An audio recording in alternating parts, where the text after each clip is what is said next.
What is up, everybody? This is Adam. Welcome back to Fouled Out. Matt is going to be joining me in just a minute to break down week 15 of the NFL season.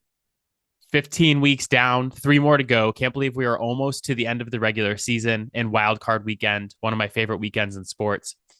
You guys may hear it in my voice already, but my family's been sick for the last week since the last time we recorded the podcast, and I've been kind of sick and congested on and off. And I know that I don't sound the best. I had 4 or 5 different coworkers tell me I sounded like shit today, which always appreciated when you're not feeling well, that everybody make sure you know how horrible you sound. But I have tea with honey with me. I got some water. I got a lot of things to help me pound out this podcast with Matt. So should be a fun one. A lot of interesting games over the weekend, including the resurrection of the Bills, Philly blowing another one late. And then we're going to talk about some of the changing of the guard of the skill positions and what to expect for fantasy football in the years moving forward. So it should be a fun podcast. We got our water. We got our tea. Let's go get Matt. Let's go.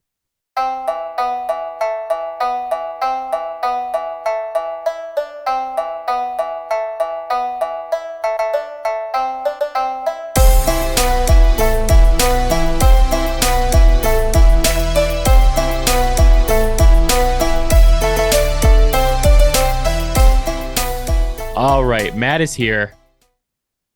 Matt, how you doing, buddy? Better than Cowboys. It's hard to be doing worse right now. But why are they so upset? It's December. This You is what they do. you called it on the last podcast where we talked about how Dak Prescott was the favorite for MVP all of a sudden. And man, how much one week just absolutely changes everything. Oh yeah. Fuck that shit. Dak Prescott is not winning an MVP. No, the Cowboys played slightly worse than how I've been feeling the past week. I told the listeners in the opening that I have tea with honey. I have water with me to try to get through the podcast.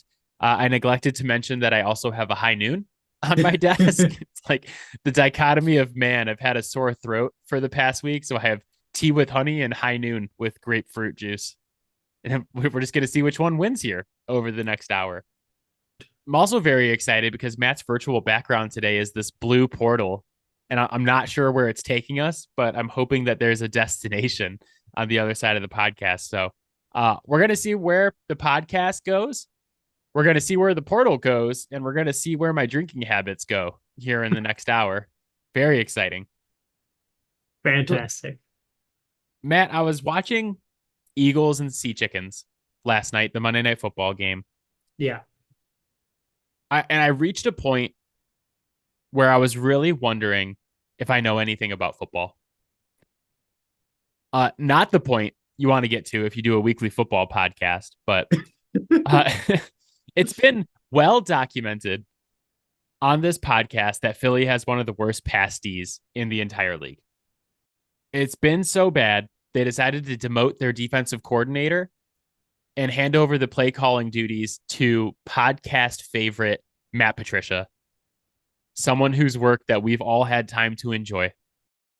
And I thought to myself, if I know anything about football, it's that Matt Patricia is not the answer. You don't even have to tell me what the problem is. I can tell you that Matt Patricia is not the answer. Well, I was sitting there with about 4 minutes and 43 seconds left last night, and it was 17-13 Eagles. And Drew Lock looked as you would expect Drew Lock to look in a football game. And I was like, man, maybe Matt Patricia had some good ideas. Maybe he did find a way to step up and help this Philly defense. Drew Lock then proceeded to go 92 yards on 10 plays and throw the game-winning touchdown to my boy, one of my guys, JSN. And all was right with the world. And I was like, this is the Matt Patricia defense I remember. Absolutely. I know it's Drew Lock, and that's what people will be like, oh, it's Drew Lock. Like, what do you expect? And I'm like, well, with how bad Philly's pass defense has been and how bad Matt Patricia is and always has been, I don't know. I didn't expect him to have 120 yards going into the last 4 minutes of the game. But I feel like we ended up in the right spot. Yeah. I would agree that we ended up in the right spot.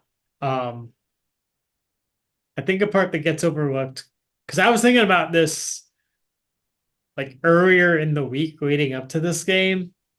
Why is Seattle such a disappointment this year? And certainly the defense hasn't been as good as we would have hoped. Uh, Having some injuries in the secondary certainly hasn't helped over the last couple of weeks.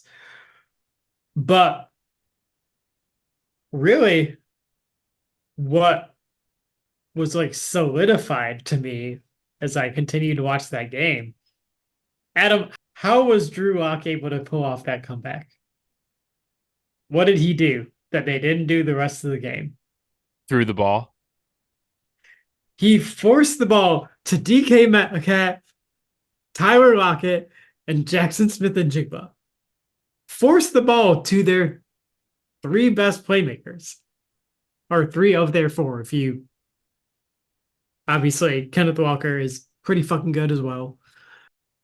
Not a whole lot of coverages are gonna beat DK Metcalf just going up and ripping the ball away. Like, I get Pete Carroll has had a lot of success in the NFL, and like, I'll still admit he's a hell of a fucking football coach. And it's like sometimes he just makes things so much harder on himself and his team because he wants to lean into the identity of running the ball. And it's like, it's great. They should run the ball. But you're doing it at the expense of getting the ball to your playmakers on the outside. I think this is why Russell Wilson ultimately wanted to leave Seattle as well. Is like, one, they didn't have a great offensive line. Two, like, this was before they had Kenneth Walker. Between the time they had Marshawn Lynch and Kenneth Yeah. Walker, they had like Chris Carson and, oh man, I was just thinking about this guy the other day, Thomas Rawls. Yeah. They had Thomas Rawls, who was like a big fantasy sleeper one year because he had like 3 good games to end the season. But even in games where like those guys were hurt, because like Chris Carson was good but hurt a lot, they would bring in guys like DJ Dallas, and they'd be like, "We're gonna give DJ Dallas 20 totes of this Oh, thing." yeah. And it's just kind of always been who he's been, and like extremely ironically, for a man who is so obsessed with running the ball, the most famous moment in Seattle Seahawks history is because they refused to run the ball from the goal Yeah. line in the Super Bowl. That's when they decided to throw. And Malcolm Butler picks off Russell Wilson for a Patriots Super Bowl victory. So I think it's like, Yeah. it's been his kind of his curse. But I don't know why we have to say this on the podcast every year and like multiple times a year. Give the ball to your best players. Yep. That's how you win football games. Right? Like, they get the ball to DK Metcalf. Like, I think he had like 4 or 5 catches for almost all of those yards. And then they have the touchdown to JSN to win it. But like on the other side, Philly, I did not see enough AJ Brown Nope. last night. Didn't see enough Devonta Smith last night. Saw a whole lot of like DeAndre Swift and screen passes to Dallas Goedert and stuff like that. DeAndre Swift, famously good at running the ball in December. Said nobody ever. Good at run. And like Philly's D has gotten a lot of the blame for their recent slide. So like they've now lost 3 games in a row. They had the chance to take back the NFC East. Is that, God? I was thinking about Dallas, and I was like, they're not in the NFC East, right? Yeah. They're not East. They had a chance to take back the NFC East lead last night too, and you can't do it partially because of the defense, but I'm growing extremely concerned about their offense as well. During their 3-game losing streak, they're averaging 16 points a game. Jalen Hurts now tied for the league lead with 17 turnovers this season. Like, they have not looked particularly good on either side of the ball for a few weeks now. Yeah. And I understand why the defense is getting all the blame, but like, to be honest, I thought the defense did a pretty good job keeping them in that game last night for the most part. Once one like part of a team kind of gets this label of like, oh, they're not good, then if that team loses, that unit gets all of the blame. This was a situation for Philly where like the defense did enough to win. They needed to do better on that last drive for sure, but like they shouldn't have been in that position. The offense needed to do more. I just look at them like Jalen Hurts came out after the game and said that they lost because of their lack of commitment. And the reporter was like, "What does that mean?" And he's like, "I don't have an answer for that. We just don't have the commitment right now." There's a lot of like big personalities in that locker Mhm. room too, and I do wonder if there's some internal stuff kind of going on, offense blaming defense, defense coming back and like being like, "Well, you know, we did good enough to win this game. Where were you guys?" They look like a team where like their last three games are get two against the Giants and one against the Cardinals. So I know that we talked about this on the podcast last week is that like we're not going to look ahead anymore and be like, well, they're going to win those three games. Mhm. But I mean, three winnable games is what I'll say. And they kind of feel to me like a team that could win the last three games of the season. And everybody's like, oh, watch out. Philly's back. They just blew out the Giants twice and the Cardinals. Here we go. And then the first round of the playoffs, we're sitting here betting against them because Yep. they're like favorites at Tampa Bay or they're favorites home against the Rams. Mhm. And like, look, like right now, do you trust them to win either of those playoff games? I would feel a lot better against Tampa Bay than I would against LA. I don't know that I would be like ready to place like a $50 bet on them to beat them if the odds were good, but I feel like they would beat Tampa just based on the fact that like Tampa doesn't really put up a whole lot of points. So, but yeah, no, to your point, like out of the three teams that like 3, 4 weeks ago we would have said are like the top contenders between them, San Francisco, and Detroit, like they're the team that I'm least confident in right now. I don't know. After the last couple of weeks, I just kind of feel like it's San Francisco and everybody else in the league. Like that's my tier is like San Francisco and then everybody else as a contender. Um, but yeah, I'm not super confident in Philly. I guess like a game against Tampa Bay, you know, you're probably right. I feel more confident in Philly to beat Tampa than LA, but Tampa is just so variable week to week. Like you kind of don't know what you're going to get. You could get a really bad Baker Mayfield game, Yeah, or you could have Baker go into Lambeau and be the first visiting right. quarterback ever to have a perfect passer rating, which is what we got this Yeah. past week. So it's the same thing. It's like I had Mike Evans on my fantasy team this year. Mike Mhm. Evans either puts up like 30 or two. Yeah. And it's a lot of it's based on Baker Mayfield and like which Baker Mayfield shows up that day. So I don't know. Well, Under Rashad White is consistent as fuck. Yeah, he's been good. Uh did you see like quick side note? I saw a thing recently about Arizona State's offense from like 3 or 4 years, or no, maybe 2 or 3 years ago. And it's like they had Jaden Daniels, who just won the Heisman and had one of the Yeah. best quarterback seasons in some time. They had Rashad White as their running back. They Hmm. had Brandon Ayuk at wide receiver, and they had someone else on that offense who was really good too. And they're like, yeah, they won like 2 games, 3 games that Yeah. season. So It's absolutely wild. yeah, that's why Herm Edwards got fired Again. again. Yeah, on Seattle's side, the one thing I think is kind of interesting over the last couple of weeks is that like JSN was drafted to kind of be the third guy and eventually take over Tyler Lockett's spot in this offense. And he's been taking more and more of Tyler Lockett's role. Yeah. You know, that last touchdown catch, I was like, how many times have we seen Tyler Lockett make that exact play? Hmm. You know, that was very Tyler Lockett. And it seems like he's learned a lot from him and he's really kind of stepped into the number two wide receiver role, Yeah. which And could be could be really dangerous for them going into the playoffs to get those guys rolling and get them like in their right roles. I feel like he's been delayed in getting there just because he hasn't really had the opportunities. And obviously like the wrist injury uh from like training camp kind of got him on a little bit of a delay as well.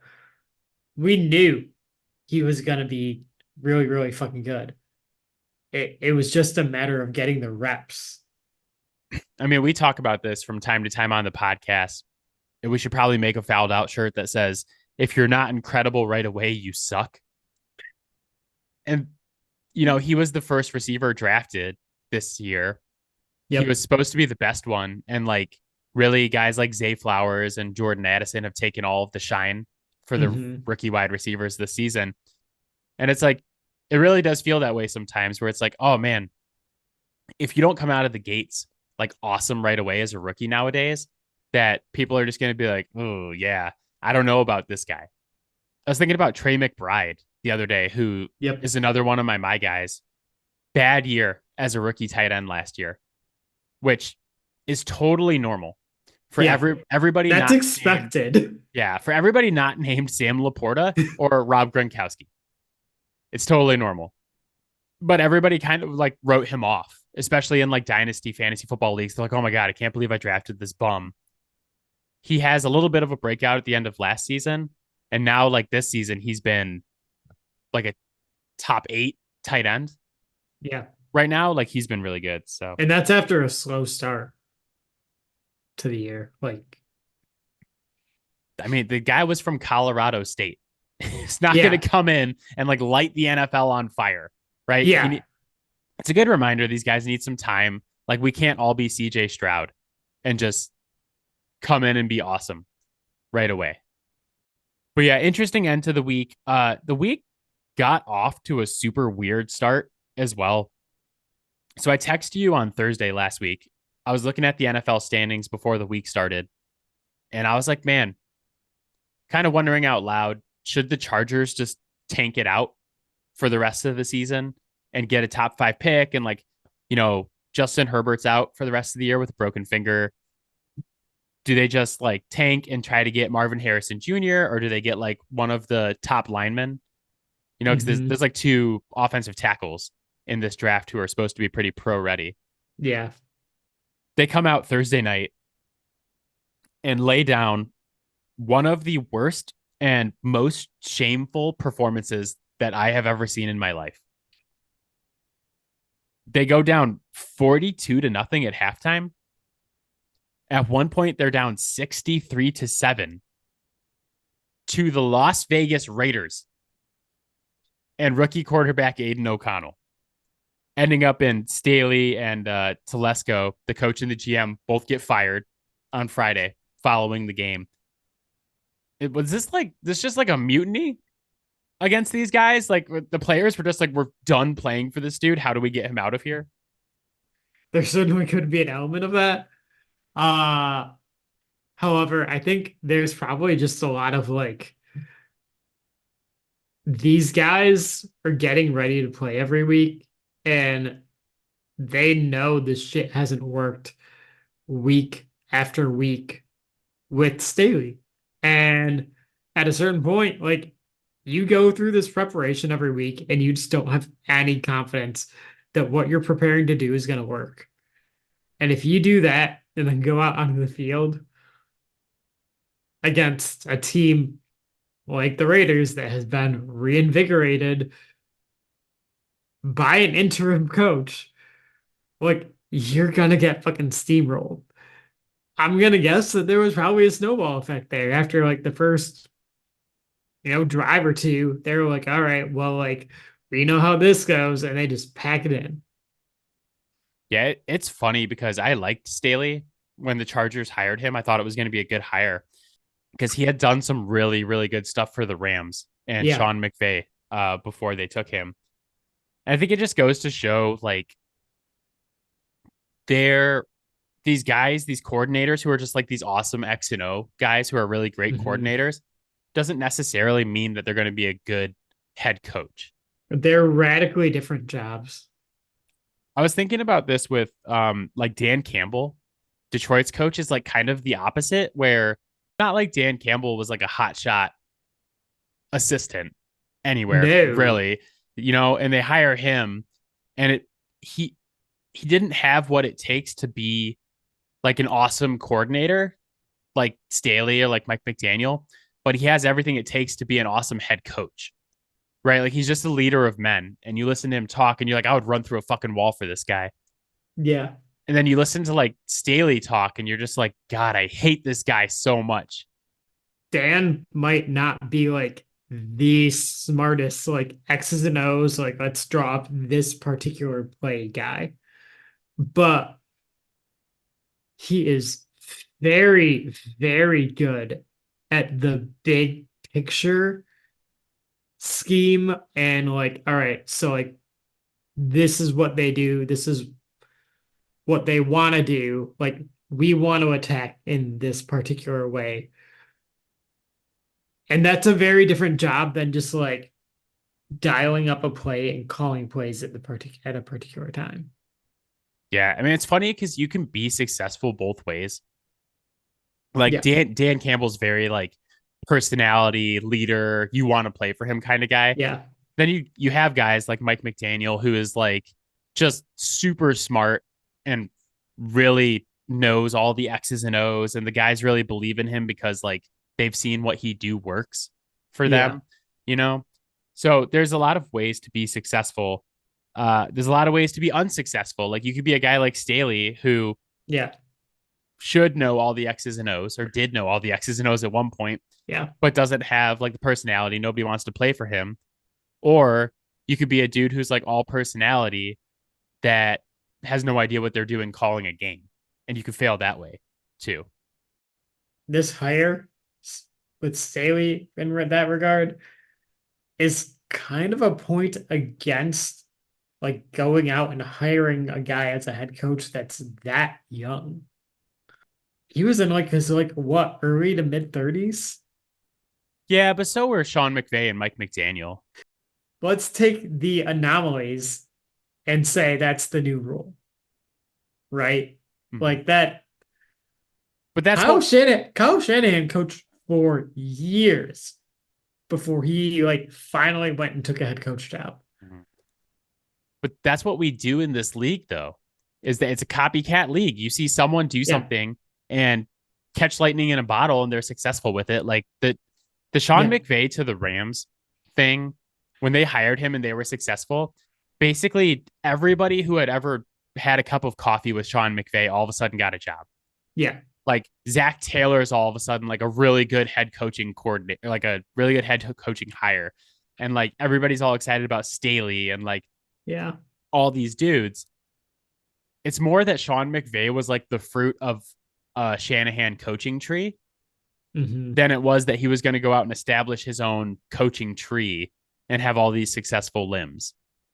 One of the things that gets missed in looking at these case studies like McVay, right, is that like players have a significant impact on whether or not that coaching hire actually works out.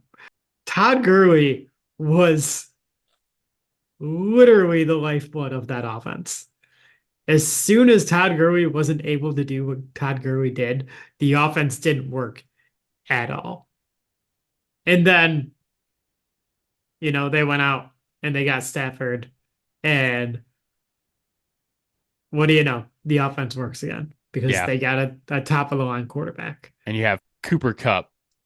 Yep. Yeah, Todd Gurley, I feel like is going to be one of those guys who's like lost to history a little bit with like how good and how dominant he was for his stretch. God, he burned so bright, but so fast. There's so many. We're going to talk about more running backs like that in just a minute, actually. But there's a lot of running backs like that throughout history. Like LaDainian Tomlinson is going to be one of those guys who's remembered forever.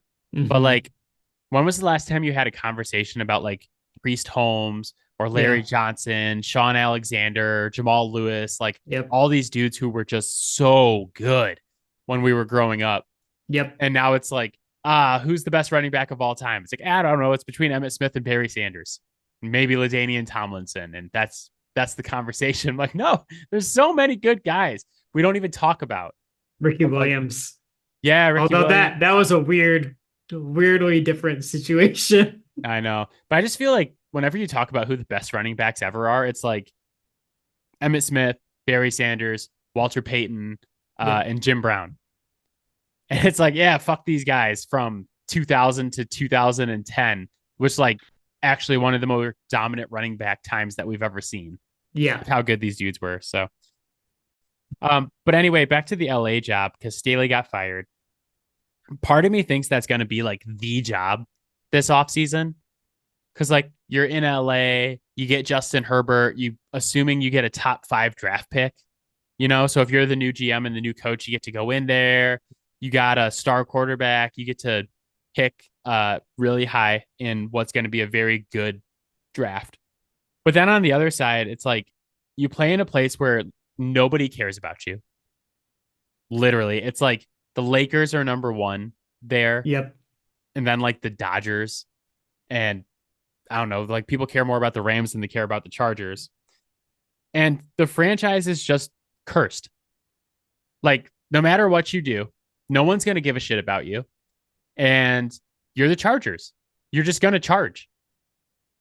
You can have a top 5 pick. You're probably going to blow it.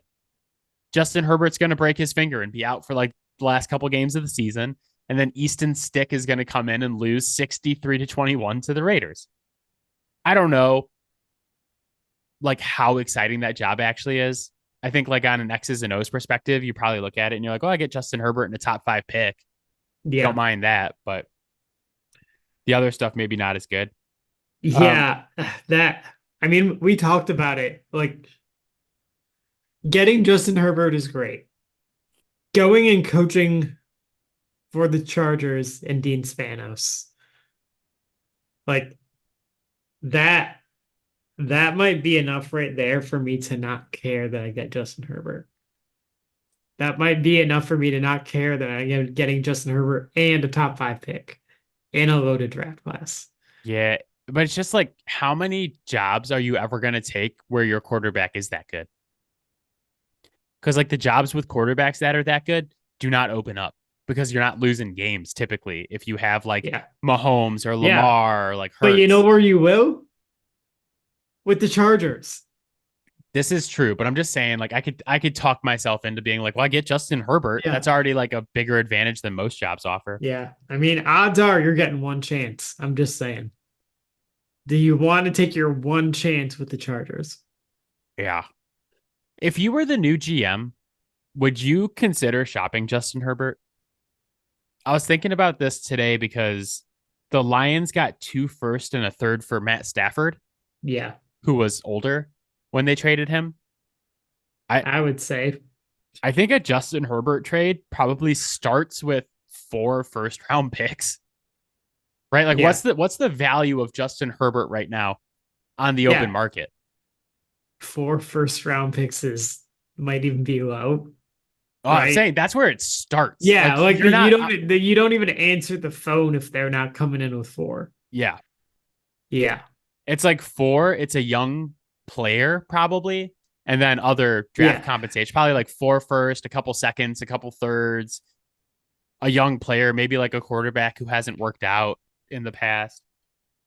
And you still might not do it. You still might not do it because like the hardest thing to get in this league is a young quarterback who is good.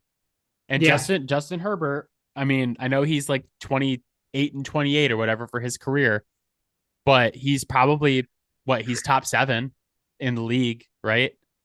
He's in that like second tier of elite guys. Would you put him as low as 7 if his win-loss record was better? If he didn't play for the Chargers, he'd probably be top 4. Yeah. Like I'm thinking about because got like a playoff win or 2 already, don't they, under him? Nope. No playoff wins with Justin Herbert. They are 0-1, losing that horrific game to Jacksonville. Okay, yeah. But still, like getting to the playoffs with that franchise is a feat in and of itself. Especially because it's in the AFC. I mean, it's also just the Chargers. You're just going to charge. It doesn't even matter if you make the playoffs. You could be 14-2 have the best offense in the league, best defense in the league. You're losing that first round playoff game, my Yep. guy. And then you're fired. That's it. That's all you get. I'd have to go back and look at like my top 10 quarterback list to see exactly where I'd put everybody. I don't know. I got to make space for Jake Browning. I got to kind of figure that out still. So, uh, the other thing I was thinking about during that Chargers Raiders game is that Austin Eckler has like completely fallen off. Yep.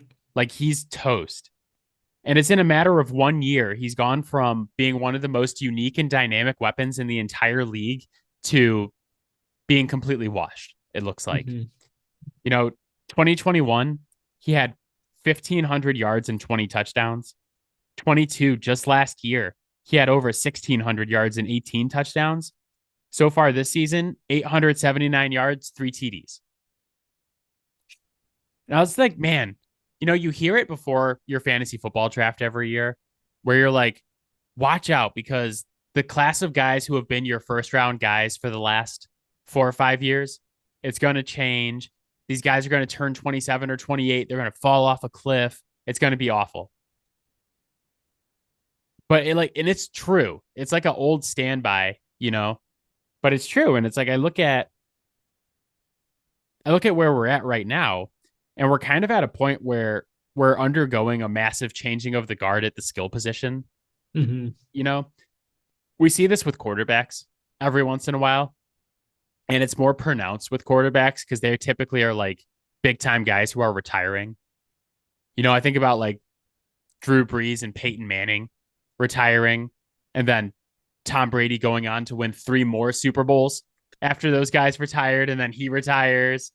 We had these quarterbacks that we grew up with, in all seriousness. It was like Brady and Breeze. I had to throw it in there. You wrote this whole fucking thing just to slip that in there. I was just looking for a reason to say that, but no, it's true though. You grow up with these guys, right? And quarterbacks last a lot longer, but it's like we had Breeze and Manning and Brady and Roethlisberger and all these guys, and they all retire and they all get their ceremonies and their statues and all that shit. And only one of those guys started fat. But with the skill positions, it's very different where like it's very jarring, where you're like going into the season, you're like, oh yeah, maybe I'll take Austin Eckler with the first round fantasy pick. And he's just done. Yeah. And he's 28 years old. Straight James cooked. Let James cook. But you think about where we are right now, these guys that have been our first round fantasy guys for the last 5-6 seasons it's not going to be the same next year. Like Derrick Henry just had a game where he had 16 carries for 9 yards. When has Derrick Henry ever had a game where he had 16 carries for 9 yards against Houston of all teams? Yeah. He has about 1,000 yards and 10 touchdowns so far this season, which isn't horrible, but like for him, that's like he's cooked. He's done. Right. There's a talent issue on Tennessee's offensive line. They're not as great as running that outside zone as they used to. So he's just kind of getting teed off on a little bit more. But even in the past, when Derrick Henry would get teed off on, he would tee off on you back. Right. Like you didn't get to tee off on Derrick Henry because there was a stiff arm in your face. And it's like, yeah, I think this is the hard thing. It's like I was looking at this with Travis Kelce. The Chiefs played the Patriots on Sunday. I'm just not that scared of Travis Kelce anymore. Yeah. Like he's not the same dude. Side note, Travis Kelce also needs to teach his girlfriend a thing or two about football. I'm going to get so much shit for saying this. Taylor Swift is like the stereotypical football girlfriend who doesn't know what she's watching, but just gets angry whenever something happens to her boyfriend. Travis Kelce blatantly flopped in the back of the end zone on Sunday, and she's like outraged, and the NFL is like, look, Taylor's pissed at this missed call. Wasn't a missed call, Taylor. Your boyfriend flopped and should have got penalized for it. But she doesn't know what she's watching. She's just like, Travis fell down. God damn it. So meanwhile, while Al Michaels is saying, hey, maybe we should focus on football, the NFL is like, maybe we don't want that guy in the playoffs. The NFL has boiled down to two things this year: Travis Kelce dating Taylor Swift, and the fact that Tommy DeVito's Italian. That's like all that the NFL cares about right And now. only And one of those things is entertaining to me. it drives me crazy. Did you see the story that Tommy DeVito blew up on the New York Giants social media person because he's sick of, No. oh man, apparently he's sick of them like promoting the fact that he's Italian so hard. And they Good came for in, him, honestly. I know, but they came and they asked him to do like a breakdown of the top 5 Sopranos moments for the Giants football social media. And apparently, I don't know if it's a real tweet or not, but like there was a reporter saying that he got pissed about it. And like, this is what the NFL does though, is like something not football related happens and they just go Yeah. all in on it. Like, I like Taylor Swift. I appreciate Taylor Swift's music. Like I'm not a huge Swiftie, but I've always liked Taylor Swift. I find her so obnoxious right now because you can't watch a Chiefs game without No. going to her like 50 fucking times. It's not her fault. I said when this all started like coming up, if anyone can ruin Taylor Swift, it's the NFL. It's sports media. Well, it ruins it for people like us who are not huge Swifties. Like the people who love Taylor Swift are like diehard Taylor Swift people. They're gonna like aggregate this podcast and they're gonna come after us. Yeah, well, no. We may So not like, make it to next week, Matt. so I've actually had this conversation with like women who don't have any opinions on sports and very much like Taylor Swift. And they're like, wait, that's what they're oh wow, that sounds really annoying. So like Well, just like even every Swifties are like, wait, why would they do that? yeah, every play the other day, it felt like you would watch the play and then we'd have to go to the box for Taylor Swift's reaction. And she's I need like, to know how to feel. Let's go to Taylor Swift. yeah, I was rooting for the Chiefs to beat the Patriots, for obvious reasons. Because as a Pats fan, I want that high pick. I want that Drake May. And I still was annoyed with Taylor Swift because, like I said, Kelce very clearly flopped in the end zone, and they go to Taylor Swift, and she's standing up in the box with her hands up in the air, like, "Where's the penalty? What the hell?" And it just struck me that I was like, man, because she wasn't a big football person before this. And she Yeah. probably won't be a big football person after her and Travis Kelce break up. But like, she doesn't know that much about it. Yeah, the only good thing that I see coming out of this is the breakup album. The Rob Gronkowski is the greatest tight end of all time album. Exactly. The Sam Laporta is not the next Travis Kelce. He's the only Sam Laporta album. The other thing I realized while I was watching that game and I was thinking about Taylor is I was like, man, I'm going to be a really bad sports parent when my son is old enough to play organized sports because I'm like pretty objective when I watch the games. And like, if my son flops, I'm not going to be like, oh, ref, you missed a call. I'm going to be like, God damn it. Get off the ground. You're shaming the family. I didn't raise you to be a bitch. I didn't raise you to flop out there. Come on. But I like, if something happens, I'm just going to be like, yeah, that was foul. Like, I'm not going to be like, my son is like flawless. I'm going to be like, dude, yeah, he fouled that guy.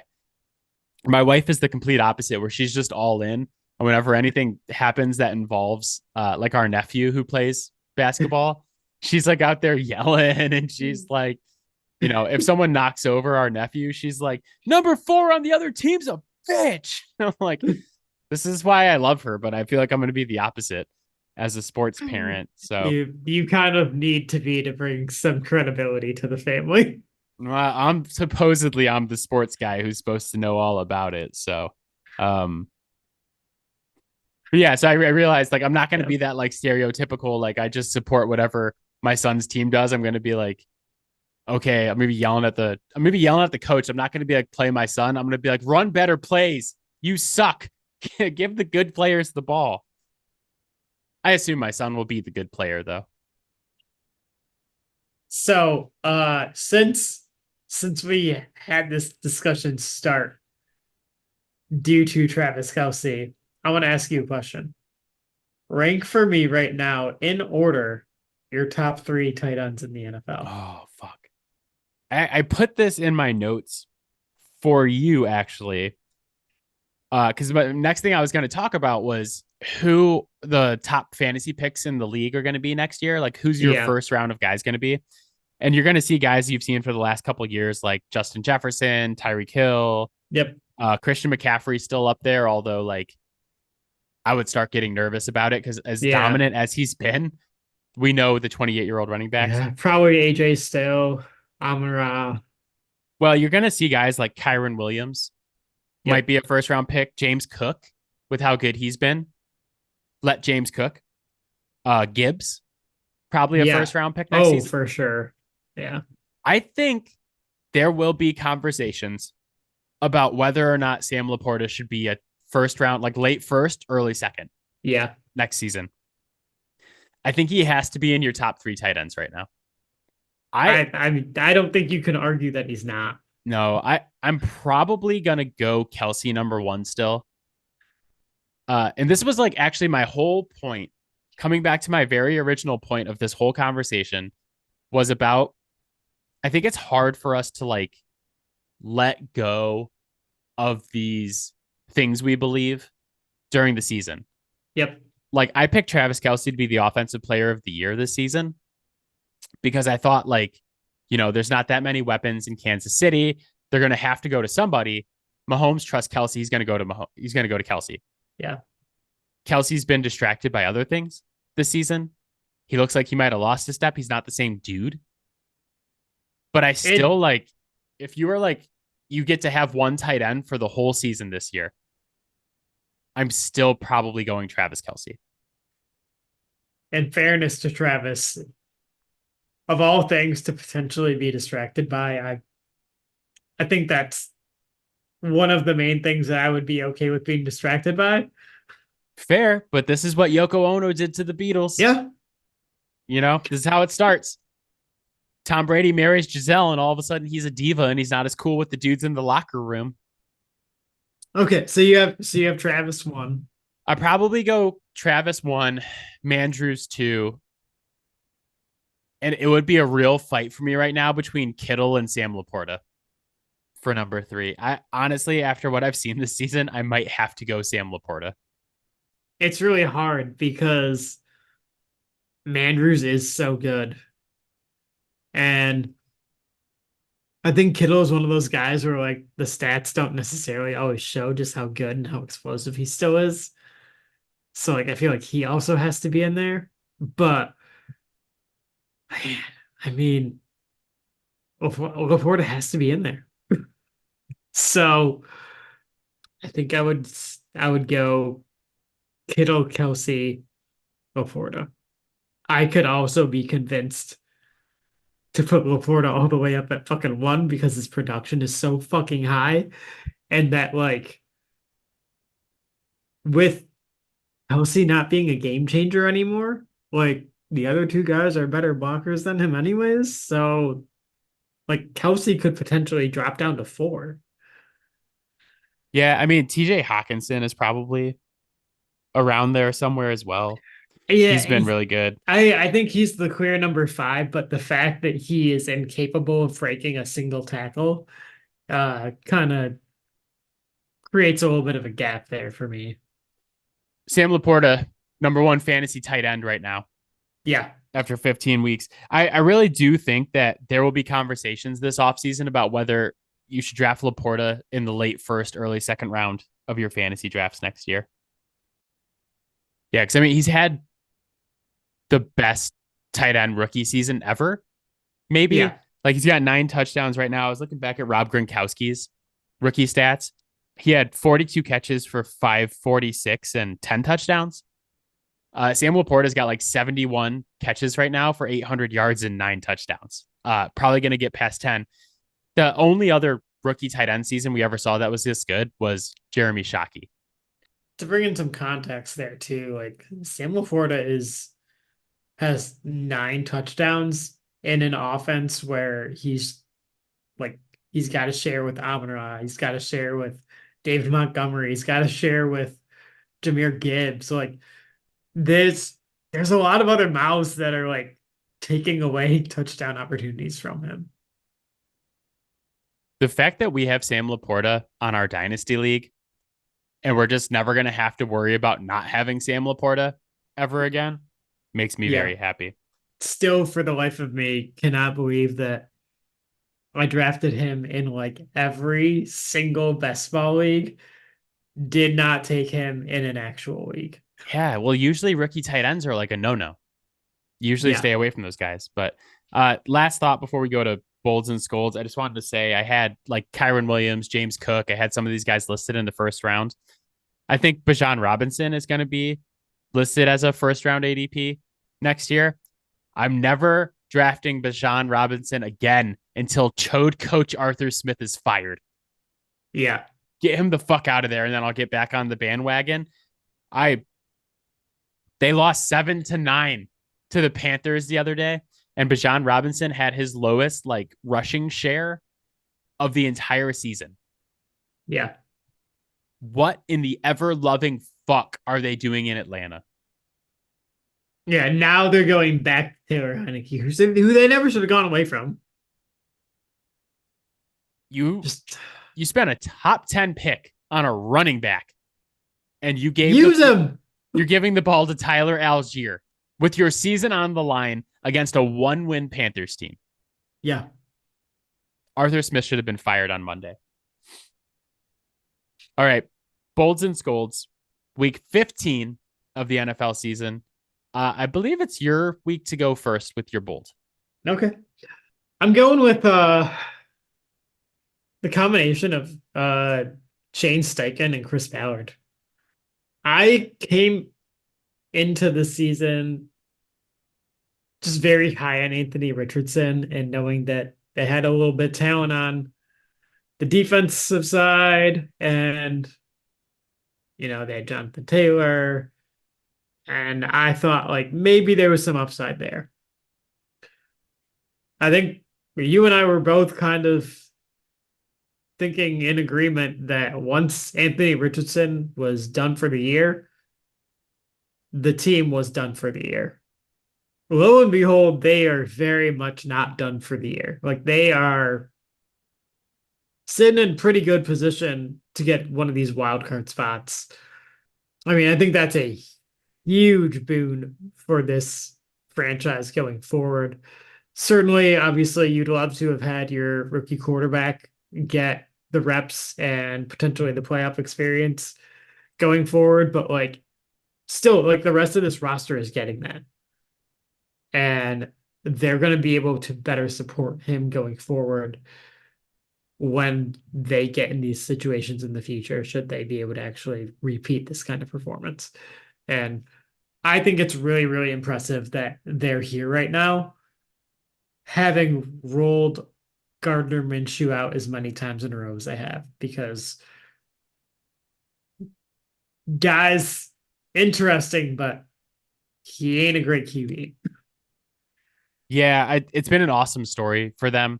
I wasn't high on them even before the season. We both were pretty low on them in the win ranges. So it's been impressive. They need to not make the playoffs, though. Like, I'm sorry. I know it's like the teams with the best records make it. Yeah. But God, I don't want to watch a playoff game with the Indianapolis Colts and Gardner Minshew. Yeah. I was looking at it this week and I was like, I think the best case scenario for the playoffs right now is that somehow Cleveland doesn't make it and the Colts don't make it and the Texans and the Bills do make it. So then your wild cards are like Yeah. Texans, Bills, and Bengals. And then in the NFC, the Rams are in right now at 7-7. Mhm. We need them in. And then we need the Vikings to not make it and Geno to come back in Seattle to make it. Yeah. That's the best playoff. So I'm sorry to the Colts. Very impressive season. I don't want to watch Colts versus Dolphins in the first round of the playoffs. I don't. I'm sorry. No, It's that's not particularly fun. not going to be fun for me. I can't sell that. My bold for week 15 is Buffalo Bills offensive coordinator Joe Brady. So you guys might remember that Buffalo fired their offensive coordinator a few weeks back, Yeah. and Joe Brady took over, who was the offensive coordinator at LSU when Joe Burrow, Jamar Chase, and Justin Jefferson were all there. Buffalo smacked Dallas on Sunday, 31-10. Matt has pointed this out before. The book on Dallas this season is basically if you can run the ball down their throat and beat them in the trenches, that you will beat Dallas.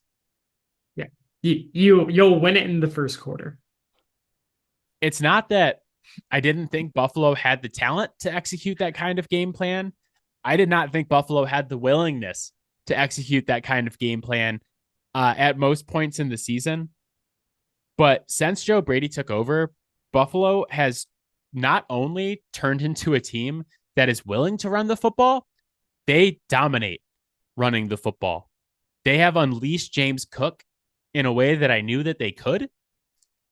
And he's been an absolute beast. He had over 220 total yards on Sunday. The thing that was most impressive to me was not even that they beat Dallas by 21. It's that they willingly played a game where Josh Allen only threw 15 passes. Josh Allen had 92 yards passing. Yeah. And they're like, you know what? The run is working. We're going to stick with it. We're going to shove this ball down their throats. Over the last 3 weeks, they've played Philly, they've played Kansas City, and they've played Dallas.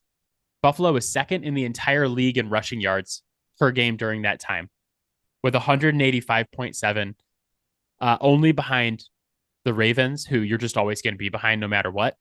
Mm-hmm.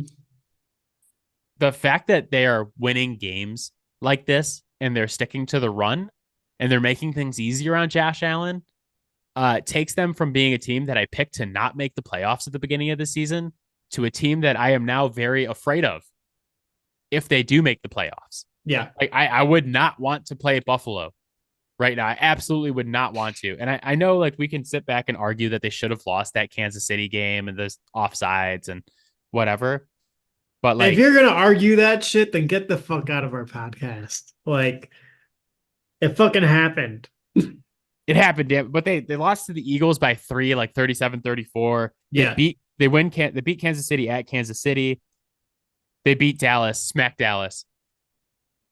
I think they will make the playoffs at this point. They're 8-6. They're not currently in, but they're tied for that second and third wild card spot. I think they make it, and that's not a team I want to see. Like if I'm the Dolphins, I do not want to play Buffalo. If I'm the Chiefs, the Jaguars, I don't want to play Buffalo in the first round. No, thank you. Yeah, no, Buffalo is looking like a very different team than the team that we were like very much out on, like around the midpoint of the season. And it really just comes down to running the ball. We've harped on them all season for it, and they're finally doing it. I originally was thinking about going with James Cook as my bold, but figured that that was kind of a little bit too much overlap Yeah, because he's been killing it. You know what's funny is I've reached hard for James Cook in every fantasy draft I did this season. And Yahoo was like consistently like, your worst pick is James Cook. He was like 7th round ADP and you drafted him in the 4th or the 5th or whatever. He's RB5 right now. So suck it, Yahoo. The irony is that they were right for like the first 14 weeks of the season. Not really. I mean, his first 12. No, his first couple of games are like he had 8 points week 1, but then he had 18, 12, 14. He had a couple he's had like multiple weeks of being 17 or more. It's the touches that has been the problem.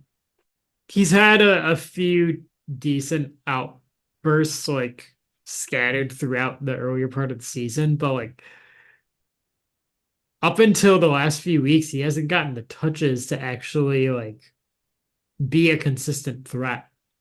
Yeah, I mean, even last week against Kansas City, he only had 15 touches, but turned it into 22.6 fantasy points. Yeah. So, but yeah, he he had 26 touches this week, and he put up a 35.10. Still couldn't lead me to a win in the playoffs. So I also want to take a moment before we go to Scolds to announce my retirement from fantasy football.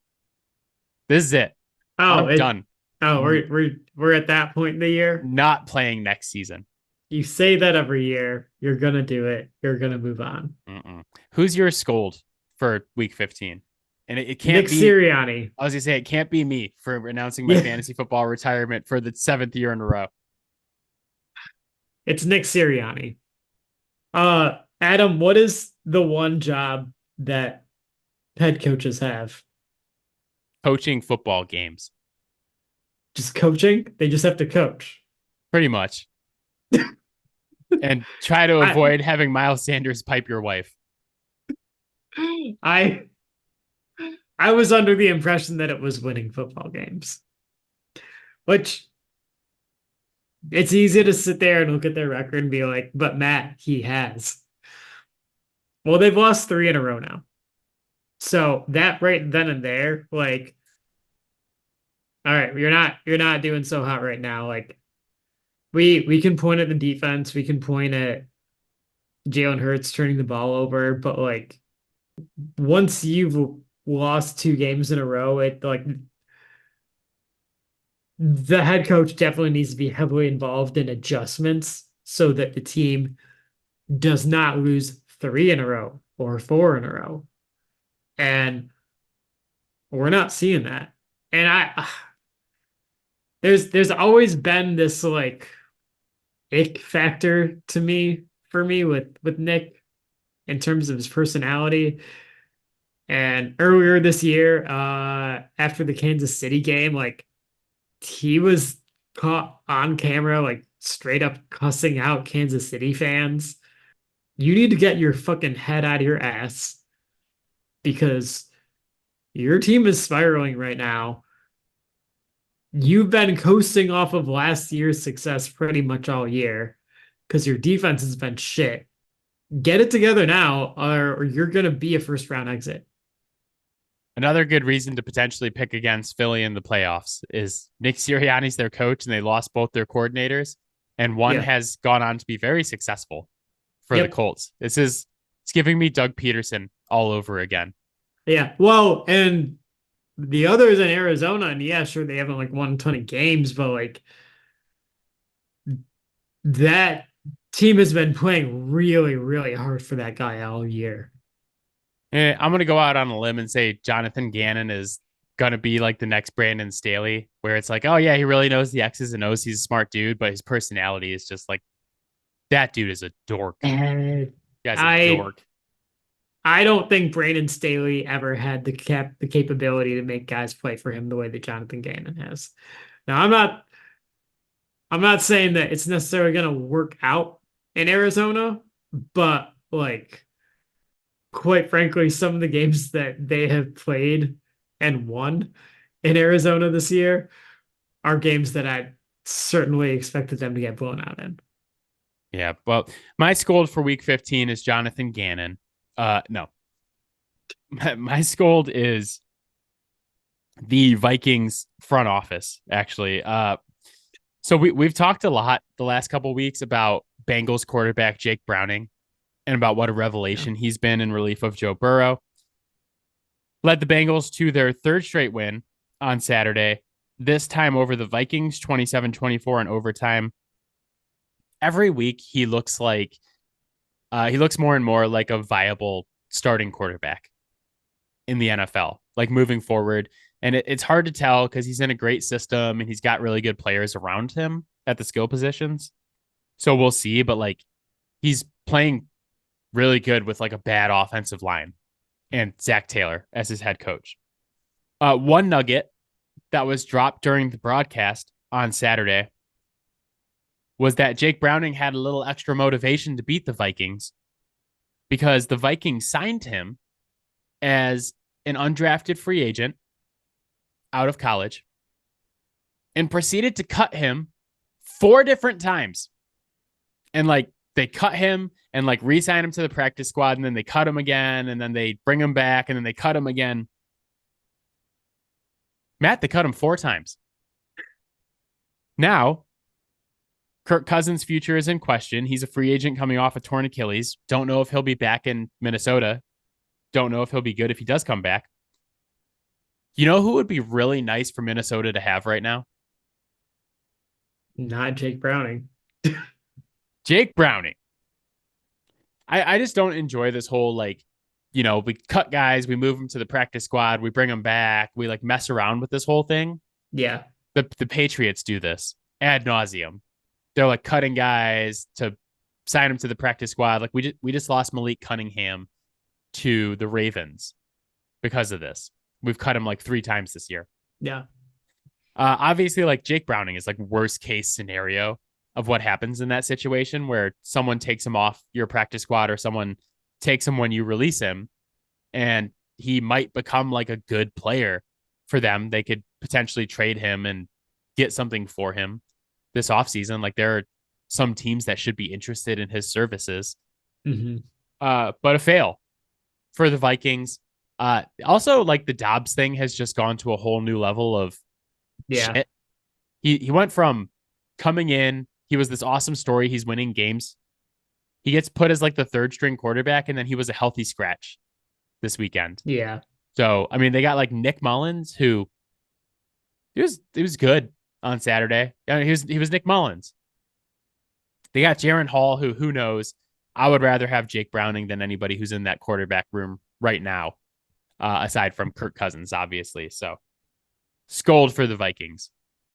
They've been heading more and more towards salary cap hell for years now. And yeah, sure, they're not going to have Kirk's contracts on their payroll when free agency opens, but you still need to find a quarterback, which means you either have to pay one or you need to trade everything to go get one. Yeah, or draft one.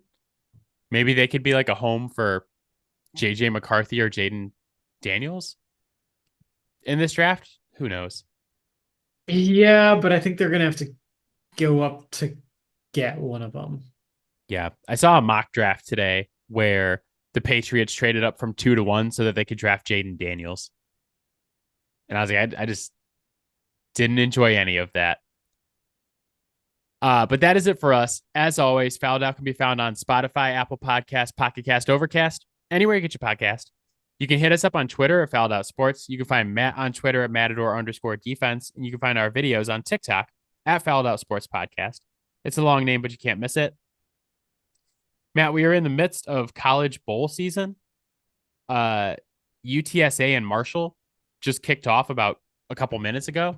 So I'm going to go watch that because, one, I am 7-1 in bowl pick'em so far. Pretty damn good. The one game I lost, I had New Mexico over Fresno State, which originally I had Fresno State, but I let somebody talk me out of it. So I could have been 8-0, but 7-1 to start bowl pick'em pretty good.